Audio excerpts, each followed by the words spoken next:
सर्वे झाला असता तर जसं बऱ्यापैकी जसं हायकोर्टाने 100 लोकांचे राईट्स हे अबाधित ठेवले तसे बाकीच्यांचे पण ठेवले असते. त्यांच्या कागदपत्रांची तपासणी ही शासनाने केली असती, त्यांना घरं मिळाली असती. एवढा सरळ सोपा हा विषय असताना याला मुद्दामून धार्मिक रंग देणं. काल हिमॅन सारखे तिकडे किरीट सोमय्या जातात काय, बुलेट प्रूफ वेस्ट घालतात काय, तिकडे जाऊन उगाची नौटंकी बांगलादेशी घुसवले ना, अमुक घुसवले ना, तमुक घुसवले, या गोष्टींचा संबंध कुठे येतो?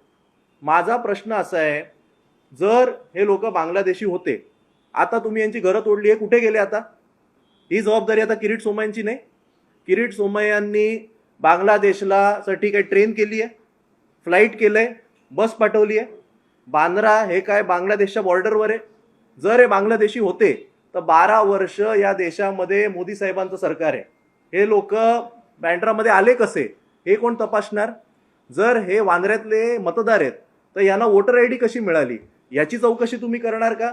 यांना वोटर आय डी ज्यांनी मिळवून दिले त्या अधिकाऱ्यांवर तुम्ही कारवाई करणार का? ज्यांनी यांना आधार कार्ड मिळवून दिले त्यावर तुम्ही कारवाई करणार का? या सगळ्यांकडे राशन कार्ड आहेत, ज्यांना त्यांना राशन कार्ड मिळवून दिले त्यावर तुम्ही कारवाई करणार का? करायचं काही नाही. प्रत्येक गोष्टीत हिंदू मुस्लिम